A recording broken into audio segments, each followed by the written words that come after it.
wabarakatuh. Kami dari kelompok 7 ingin menjelaskan materi mengenai perang salib dan dampaknya pada peradaban dunia. Sebelumnya perkenalkan, nama saya Raya Yunus Dewantoro dengan NIM 245241041. Saya Ayu Fidriana dengan NIM 245241043. Dan saya Desila Sesa dengan NIM 245241075. Untuk pembahasannya, simak video berikut ini. Untuk materi yang kita bahas, yang pertama yaitu latar belakang terjadinya perang salib. Yang kedua, sejarah terjadinya perang salib. Yang ketiga, faktor penyebab terjadinya perang salib. Dan yang terakhir, dampak terjadinya perang salib. Untuk yang pertama yaitu latar belakang. Masa-masa kejayaan Islam mulai tampak pada tahun 750 Masehi.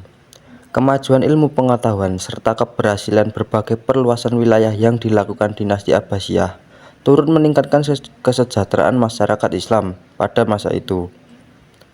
Bangsa-bangsa Islam pun menjelma menjadi bangsa yang patut untuk diperhitungkan. Kekuatan militer serta keteraturan sistem politik pada dinasti-dinasti masa itu membuat musuh harus berpikir dua kali untuk menyerang bangsa Islam.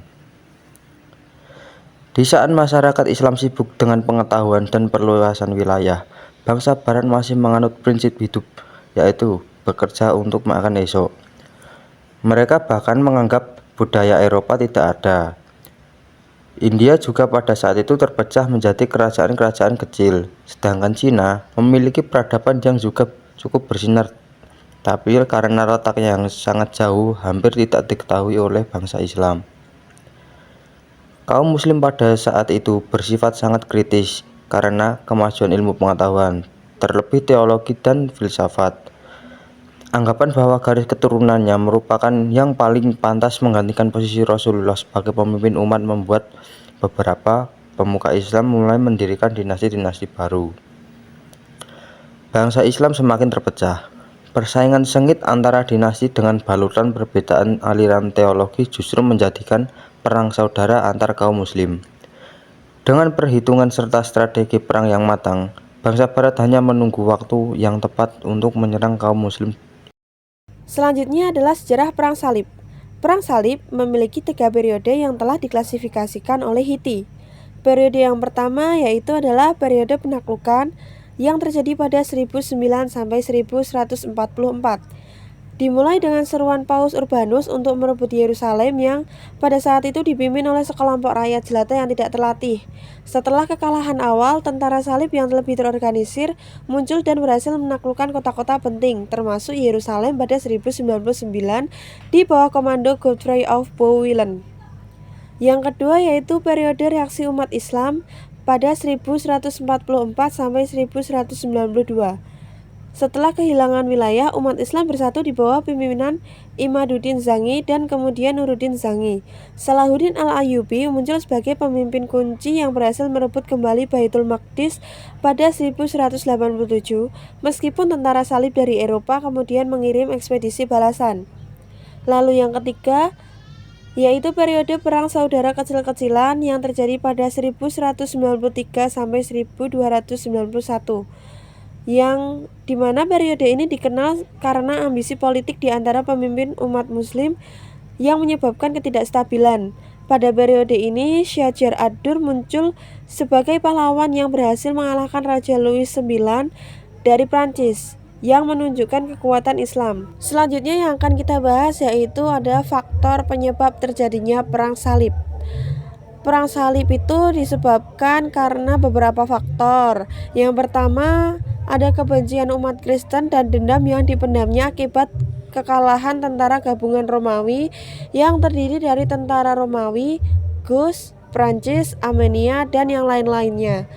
Lalu kebijakan dinasti Seljuk, yaitu dinasti Seljuk yang menguasai Bait al-Maqdis, memberlakukan aturan ketat bagi umat Kristen yang berziarah, dapat memicu kemarahan Paus Urbanus II dan menyerukan perang suci. Lalu yang selanjutnya ada faktor ekspansi Islam ke Eropa. Ekspansi dinasti Islam terutama ke Spanyol menimbulkan dendam historis di kalangan Kristen. Lalu ada ancaman terhadap Konstantinopel. Ketakutan akan kekuatan dinasti Seljuk membuat Romawi dan Yunani bersatu dengan Kaisar Bizantium meminta bantuan Paus untuk melawan tentara Islam.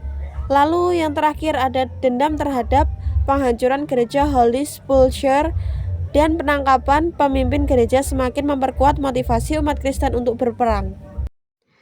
Dan selanjutnya ada dampak perang salib. Adapun dampak perang salib bagi dunia Eropa yang pertama, membawa Eropa kontak langsung dengan dunia Islam.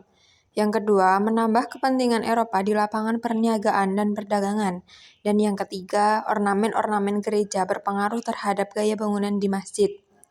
Dan dampak perang salib bagi dunia Islam, yang pertama yaitu dunia Islam mengalami kemunduran dalam segala aspek kehidupan.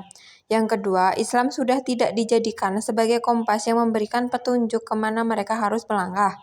Dan yang terakhir, dengan berbagai macam teknologi yang telah ditemukan oleh bangsa Eropa, termasuk teknologi yang berhubungan dengan perang, digunakan untuk datang ke negeri-negeri Islam untuk menjajah kekayaan serta memurtadkan umat Islam dengan penuh kelicikan dan tipu daya. Yang terakhir ada kesimpulan, Perang Salib merupakan perang terpanjang dan terbesar sepanjang sejarah peradaban dunia. Upaya penyelamatan daerah kekuasaan yang terbalut gesekan doktrin agama antara Islam dan Kristen menyebabkan kerugian yang besar bagi keduanya, baik dari segi moral maupun material. Meskipun masih didapatkan beberapa keuntungan dari kontak dua peradaban yang berbeda, kerugian yang besar menimpa keduanya tetap tidak dapat dihindarkan. Terdapat beberapa versi mengenai periodisasi Perang Salib. Ada yang mengatakan 3, 7, bahkan 9 periode.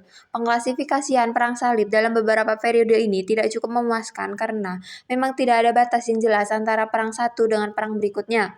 Konflik atas nama agama memang permasalahan yang sangat sensitif. Dalam kenyataannya, Perang Salib bukanlah solusi perdamaian yang aman. Kekalahan dalam tiap babak Perang Salib justru menjadi awal kebencian dan kemarahan yang terpendam bagi tiap-tiap pihak.